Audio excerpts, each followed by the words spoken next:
Welcome to this week's Safety Shop Walk video. Welcome. Today we're going to discuss safety hazards that can easily be overlooked. This often happens when someone isn't thinking about others who may encounter these hazards, or when they don't perceive the task as risky. Interesting topic. Let's review a few examples of what we're talking about. All right, let's do it. Example number 1. In this first example, we're looking at the wood cutting area. After cutting a piece of wood, someone threw the excess material into the dumpster with the sharp edges pointing upward.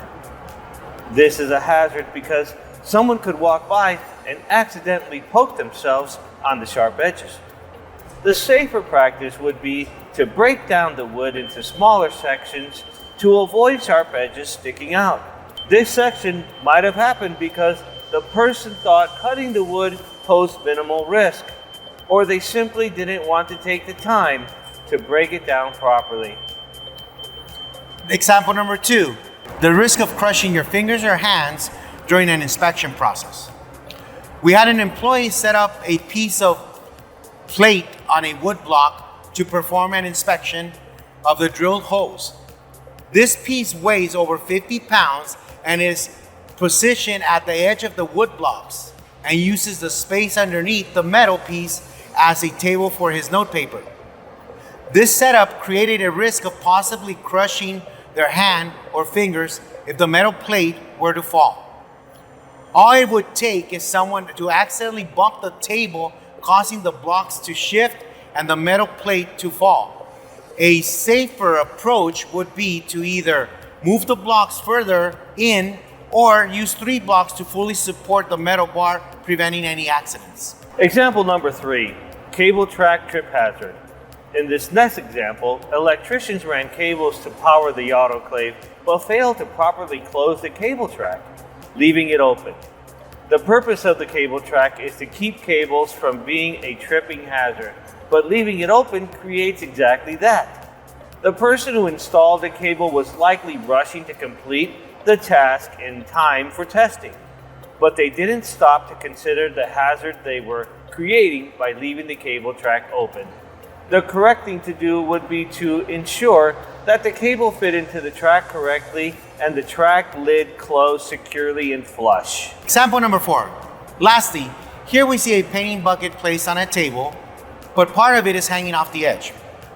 This could easily be bumped, causing the bucket to fall. The person who placed the bucket on the table probably wanted to keep it off the floor to avoid tripping hazards. But they failed to consider that leaving it too close to the edge was also a risk of its own.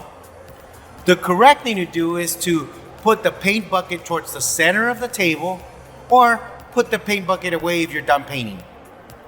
Don't leave it in a position where it could be unbalanced and could fall, spilling on the floor, causing a slip and trip hazard, or with the weight of the bucket, hurting someone. Thank you, Victor. These are just a few examples of when tasks are completed and hazardous situations are left behind for someone else to possibly be injured. Victor and I have been talking about JSA, thinking about the potential risk before starting a task. This message emphasizes the risk associated with leaving hazardous situations behind after a task is complete. Take time to ask yourself, if I leave this here, could it hurt the next person who comes behind me? Remember, it's your responsibility to be safe throughout the day and in everything that you do. When you leave hazards behind, you stop thinking and caring about the safety of others. So practice cleaning as you go and put things away when you're not using them. Don't leave items laying around.